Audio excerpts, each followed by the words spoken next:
perkenalkan, kami dari kelompok 6 yang pada kesempatan kali ini kami akan membahas topik yang sangat menarik tentang budidaya jamur nih, yaitu pengaruh pengolahan bahan media tanam jerami gandum atau wheat straw dan teknik pengolahannya terhadap produktivitas jamur tiram putih atau Pleurotus ostreatus.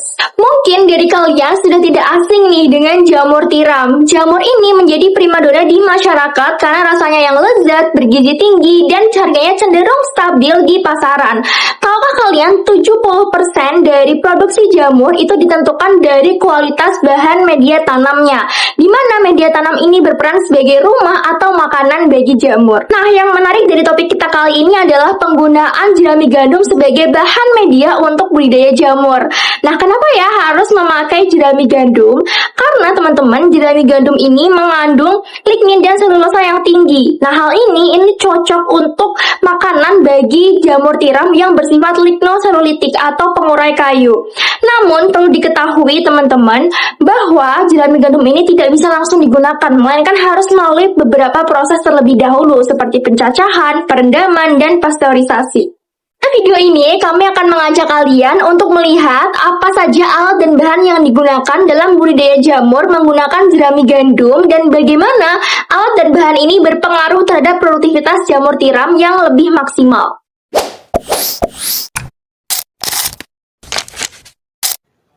Selanjutnya, saya akan menjelaskan 3 komponen utama dalam budidaya jamur. Yang pertama adalah kumbung atau rumah jamur. Kumbung sendiri merupakan suatu bangunan tempat backlog disimpan. Fungsi dari kumbung sendiri sangatlah penting karena menjadi pengatur iklim mikro. Dinding dan atap kumbung harus mampu menjaga suhu ideal antara 22-28 derajat Celcius dan kelembapan berkisar 80-90%. Yang kedua yaitu rak backlog. Rak ini biasanya terbuat dari bambu atau besi. Fungsinya sendiri yaitu untuk menyusun backlog secara vertikal. Dengan rak ini, kita dapat memanfaatkan ruang kumbung secara efisien. Serta jarak antar rak juga harus diperhatikan, biasanya sekitar 50-60 cm. Pengaturan jarak tersebut bertujuan agar sirkulasi udara merata. Rak yang kokoh dapat meminimalisir backlog jatuh serta mencegah genangan air di bawah backlog yang nantinya dapat memicu kontaminasi. Ketiga adalah plastik backlog. Plastik ini adalah suatu wadah untuk media tanam. Biasanya menggunakan plastik polipropilen atau PP dengan ukuran 18 x 35 cm. Mengapa sih harus plastik PP ini? Nah, karena plastik PP ini sangat tahan panas saat proses sterilisasi. Selain itu, plastik ini juga harus memiliki lubang-lubang yang kecil atau nantinya dapat dilubangi secara manual yang bertujuan untuk tempat jamur muncul. Kualitas dari suatu plastik juga menentukan keberhasilan miselium menjalar. Kenapa? Karena jika plastik mudah sobek atau bocor, maka akan mempermudah terjadinya kontaminasi.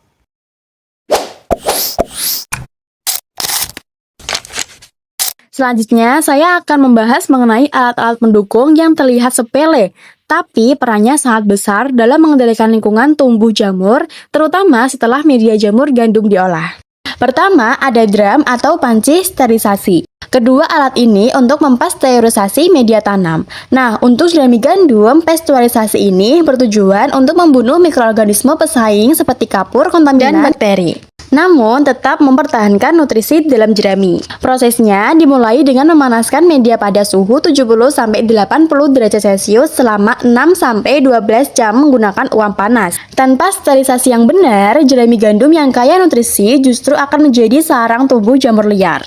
Kemudian yang kedua yaitu ada spray atau biasa disebut dengan alat semprot air. Nah, setelah backlog dipenuhi miselium dan muncul pinhead atau calon tubuh buah, kelembapan harus dijaga. Sprayer ini digunakan untuk membasahi lantai, dinding, dan udara di sekitar backlog. Jika kelembapan turun di bawah 70%, tubuh buah jamur akan kering dan gagal panen. Kemudian, alat yang ketiga yaitu termometer hygrometer. Dua alat ini sering sekali dianggap sebagai mata kita yang berada di dalam kumbung. Termometer mengukur suhu, sedangkan hygrometer untuk mengukur kelembapan relatif. Perlu diingat kalau keduanya ini harus dipasang di beberapa titik kumbung karena data dari alat ini itu menjadi dasar kita untuk menentukan kapan harus menyemprot, kapan harus membuka ventilasi, dan kapan harus menambah pemanas. Pada media jerami gandum yang sudah diproses dengan baik akan sia-sia jika suhu dan kelembapan tidak terkontrol. Nah, alat-alat mendukung ini itu merupakan sistem kontrol yang memastikan jerami gandum yang sudah steril tetap dalam kondisi prima hingga masa panen.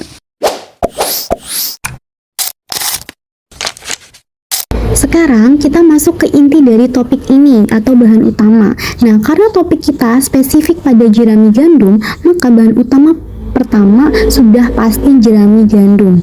Nah, jerami gandum dipilih bukan tanpa alasan. Secara kimia, jerami gandum mengandung selulosa sekitar 35-40%, hemiselulosa 20-30%, dan lignin 10-15%. Nah, jamur tiram menghasilkan enzim selulase dan ligninase yang mampu memecah senyawa kompleks ini menjadi makanan sederhana.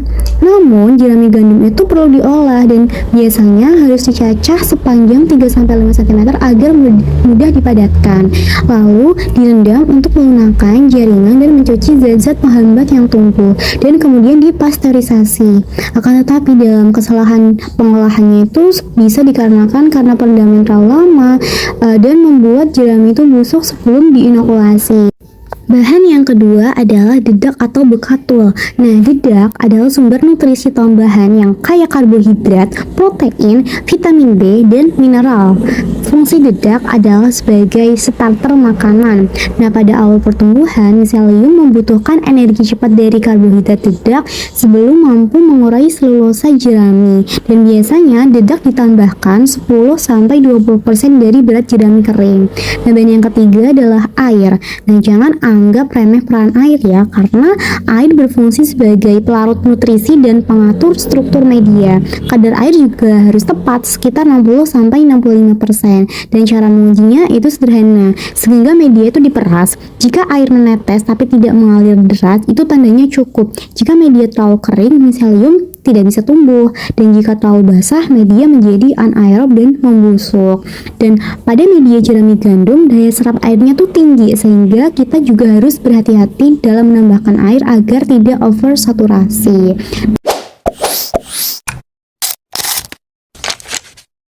Nah, akhirnya kita sampai di bagian yang terakhir. Bagian yang terakhir ini merupakan bahan tambahan yang tidak kalah penting, pertama kapur atau CaCO3. Jerami gandum, terutama setelah melalui proses perendaman, biasanya cenderung memiliki pH asam yaitu sekitar 5-5,5. Padahal jamur tiram tumbuh optimal pada pH yang netral yaitu 6-7. Kapur di sini berfungsi untuk menaikkan pH sekaligus sebagai sumber kalsium yang dapat memperkuat dinding sel jamur. Selain itu, suasana basah ringan juga kurang disukai oleh jamur kontaminan seperti misalnya Aspergillus dan juga Penicillium. Kapur biasanya ditambahkan sebanyak 1-2% dari total berat media. Lalu yang kedua, ada bibit jamur. Bibit jamur ini bisa berupa bibit jamur F1 atau F2. Bibit yang berkualitas adalah yang miseliumnya padat, kemudian dia berwarna putih bersih, dan tidak terkontaminasi. Pada saat inokulasi, bibit dicampurkan ke media jerami yang sudah dingin pasca pasteurisasi. Bibit akan tumbuh menyebar, mengkolonisasi media, dan mengubah jerami menjadi makanan. Kecepatan tumbuh bibit ini sangat dipengaruhi oleh kualitas pengolahan jerami. Jerami yang terlalu keras atau masih mengandung zat penghambat tentu saja akan memperlambat penyebaran miselium.